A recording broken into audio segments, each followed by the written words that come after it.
Welcome to Tim's TV. One of the big stories right now is, was President Trump wiretapped by President Obama? The reason this is very upsetting is political parties are not supposed to use their political power when they're in office to eavesdrop or to disadvantage the other party. It would be unfair. Now, President Obama has a history of doing this. When you look at the IRS scandal in his first term, what happened is the Democrats that he appointed to run the IRS did not allow almost 800 Republican organizations to be formed so that they could raise money to campaign against him. This helped him get reelected. Could he have been reelected without the IRS interference? We'll never know, but if any of those groups managed to have a significant effect or managed to get on a roll in particular states, it could have had a huge impact. I was also victimized by the IRS at this time, but the important thing to remember is the President Obama had a history of using or abusing his power as presidency to disadvantage his political rivals. And it looks like that's what he was trying to do in this election, which was to surveil or wiretap, get warrants on the Trump administration. And had they been able to find something useful, I guarantee it would have shown up in the media and the Clinton campaign would have been made aware of it.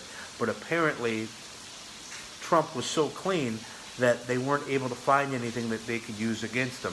In addition, if you have any questions if these taps exist or were existed up until the time President Trump took office and after he took office, all these leaks, the leaks about the phone calls that he's made to other world leaders since he's been president, the thing that got the general kicked out of the Trump administration, all these came from leaks from wiretaps that the federal government has been using against the sitting president. That is unprecedented. In addition, they're felonies. The people that are doing this will eventually be tracked down.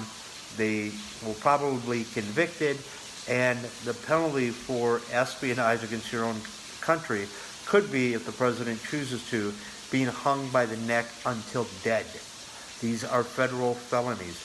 If you are in the NSA or the FBI, A, you can't eavesdrop the president's communications.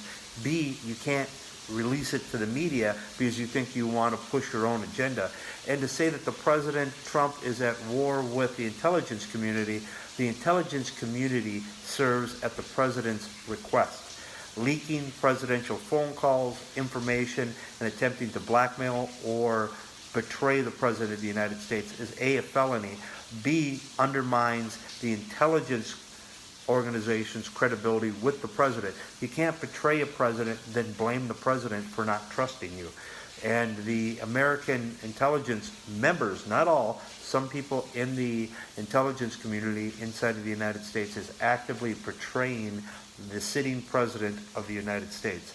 Those are felonies. The other members of the intelligence organizations need to come out, blow the whistle on these people, make sure that they're convicted, removed from power, tracked down, convicted, and pay the price for doing this. It's the only way to restore the credibility of the intelligence committee. Remember, they work for the president. The president doesn't have to be accountable to them. They're accountable to the president. And if that trust, that circle of trust breaks down, it could lead to serious consequences to the American people and a lot of dead Americans, because the president can't trust organizations that have people that are actively betraying him.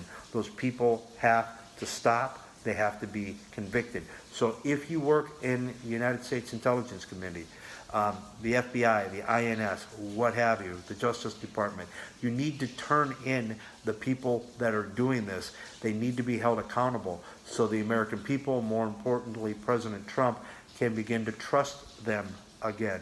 Because without that trust, we are more likely to be attacked. We are more likely to see dead Americans in our streets because of the illegal, immoral acts of treason, and that's what they are, by members of the American intelligence community. I'm Tim with Tim's TV. Say whatever you want, hit me up, tell me what you think of this video.